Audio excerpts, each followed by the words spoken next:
What's up, guys? It's Hudson here from Hudson's Tech, and today I'm bringing you guys a brand new video, and this is the first iteration of a series in which we're going to be building a video editing and gaming PC. So it's going to be called the Ultimate Video Editing Gaming PC Build, or something like that. But in today's video, specifically, we're going to be going through all the parts that I've chosen for this build, and I'm going to let you guys know why I chose that, how it's going to benefit us in this build, and why it might be good, or you might need something else for your build. But yeah, I hope you guys enjoy this. It's going to be really fun for me. And then we're also going to do unboxings for each of the parts, which will be on later videos. And then we'll do a final build video with all the parts together, obviously. So in a link in the description, it'll be your friend throughout this series.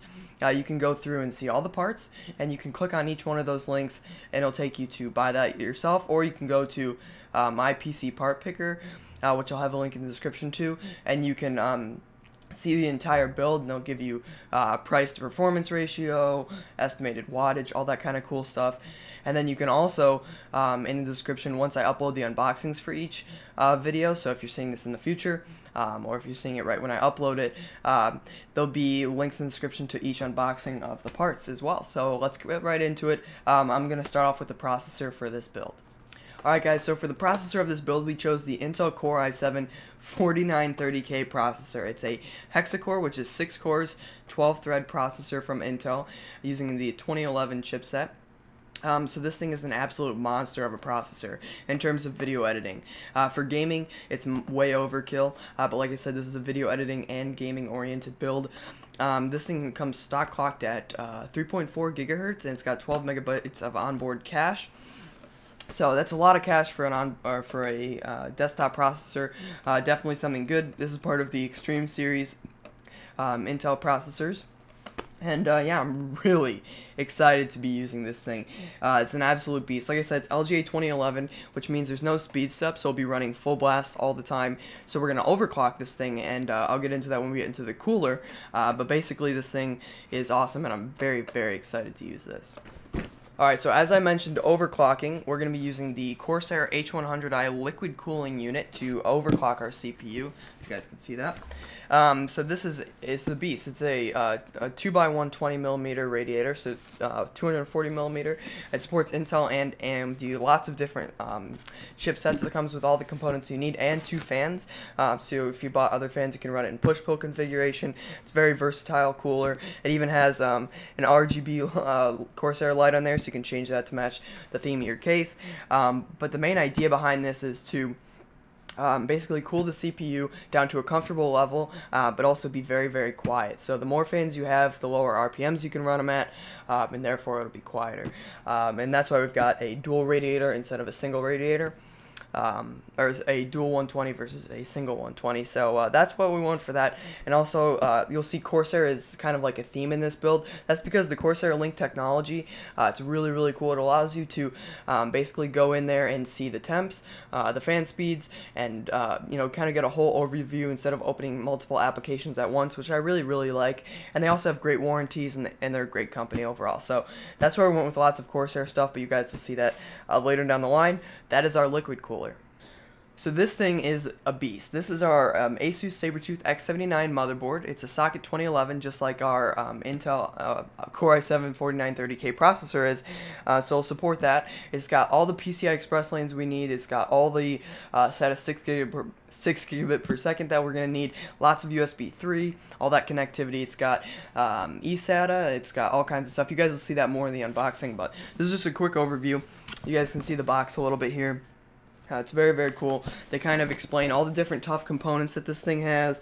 It's got USB 3 boost, it's got Crossfire support, SLI support, and all that stuff. So very awesome from Asus.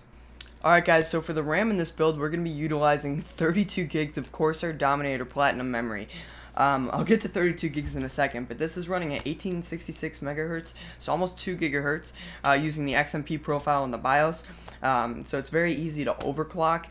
This stuff is awesome. It's got a really cool heat spread around it, which definitely, you know, reduces the heat, so you can overclock this to even 2133 very easily. So over 2 gigahertz, which is awesome. 32 gigs, so you guys might be wondering, why do you need so much RAM?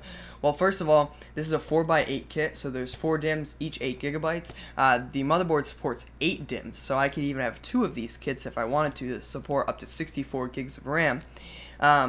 But 32 gigabytes will be utilized in the Premiere Pro workflow and After Effects and things like that. Any amount of RAM that you throw at it, it will use. So whether I had 64, 32, 24, or 16, it'll be able to utilize it to its full potential. So none of this is going to waste. I can even create a RAM disk if I wanted to, which I'm not going to be doing, but that's essentially just a really fast amount of storage. Very small amount, but fast, kind of like cache on a processor, which is the 12 megabytes of extremely fast memory. That's much faster than that, but you get the idea. So yeah, 32 gigs of Corsair Dominator Platinum memory is what we're going to be using in our build. Next is the storage. So right here I've got 3 Samsung 840 EVOs, each 250 gigabyte flavor. These things are awesome. They're very fast, very reliable. Samsung makes all the components inside of it, whether that be the NAND, the controller, and the storage itself. So this stuff is awesome. I've got a Samsung 840, just a 840 drive inside my MacBook Pro, and then also my mom's boyfriend has a 840 EVO 1 terabyte drive in his.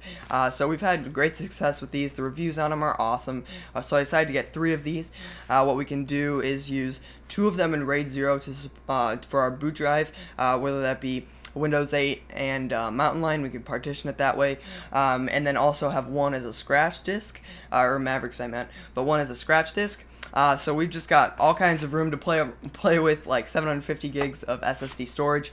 Awesome. And our motherboard can support all of this. It's got all the 6 gigabit per second ports that we need. It's got 4, 2 on the Marvell controller, and then 2 on the Intel controller, and then it's got 4 SATA 3 2 gigabit, or yeah, SATA 2 3 gigabit per second ports, which we'll be using for our 2 Western Digital 1 terabyte Caviar Blacks, which I don't have with me right now, but those will also be in our system. We've got 2 of those, 7200 RPM hard drives.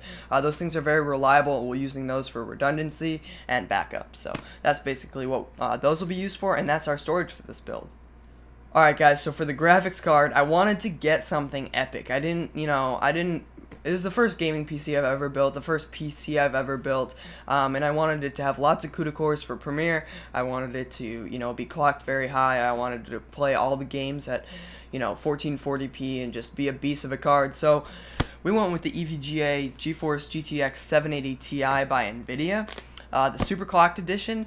And yeah, I mean, if you guys know anything about graphics cards and you stay up to date with PC parts, this is the best one you can buy right now. Aside from the Titan, which has 6 gigabytes of GDDR5 memory, this is the best, consumer grade graphics card you can buy from NVIDIA. The 290X from AMD is very comparable to this when it's overclocked and things like that, but this is the best NVIDIA card you can buy, which, like I said, has CUDA cores, and then AMD's AMD's cards do not have CUDA cores. They have it's a different process over there. So, but yeah, that's why we went with this thing. It's super clocked, so it's running faster than clock speeds. It's got the stock cooler on it though. I don't believe they make non-reference coolers on them.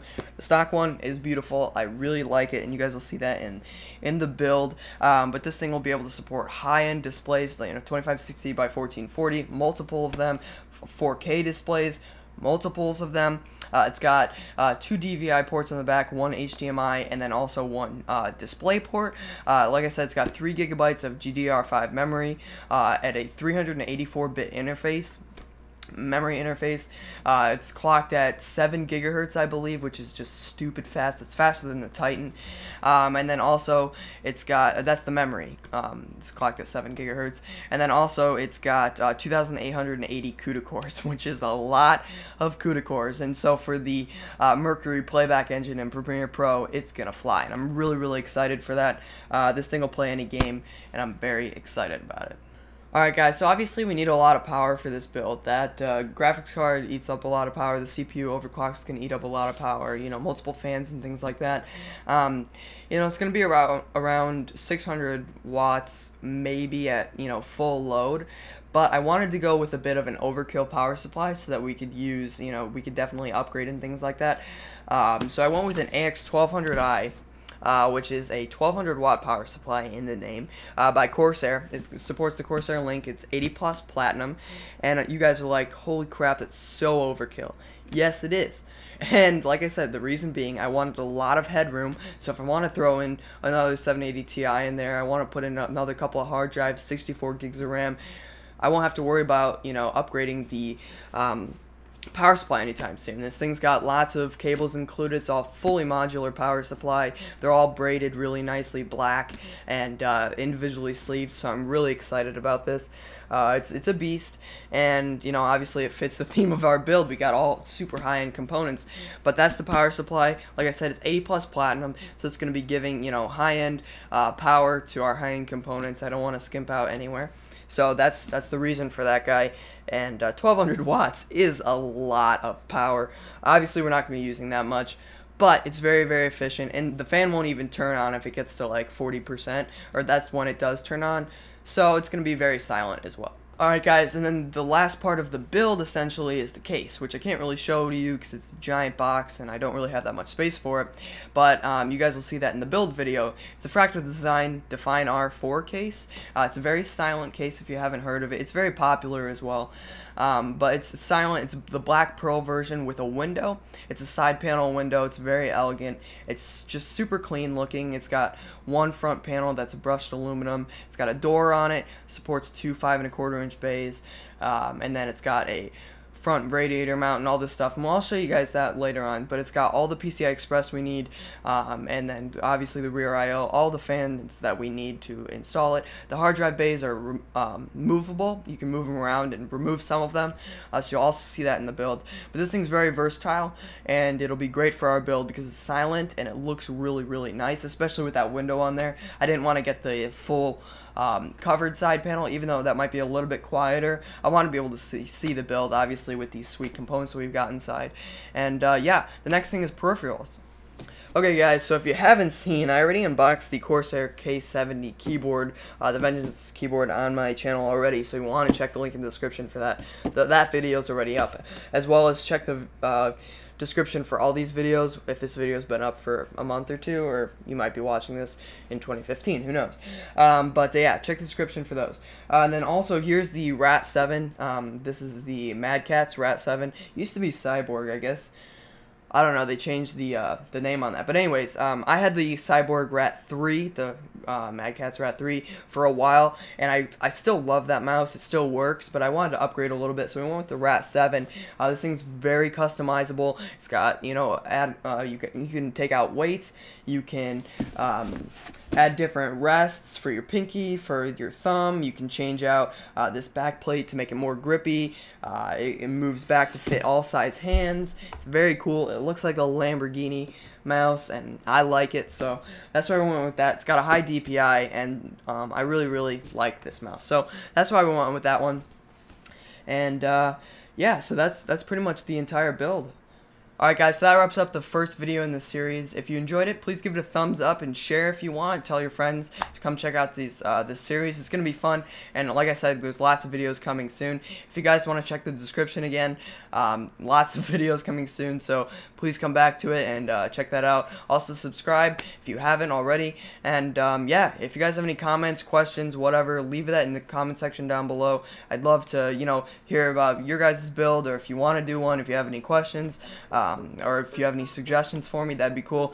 I've already got the parts, so I'm not going to change this in any way, but if you have any future suggestions or anything, just let me know. That'd be cool. And yeah, I'd love to hear from you guys, so this is going to be fun. I'm really excited to get these videos rolling out for you guys, but it's going to be spaced out a little bit, we'll see. But next we got the unboxings and then the build video, so it's going to be fun. I'll see you guys in the next video. I'm Hudson from Hudson's Tech. Peace out, guys.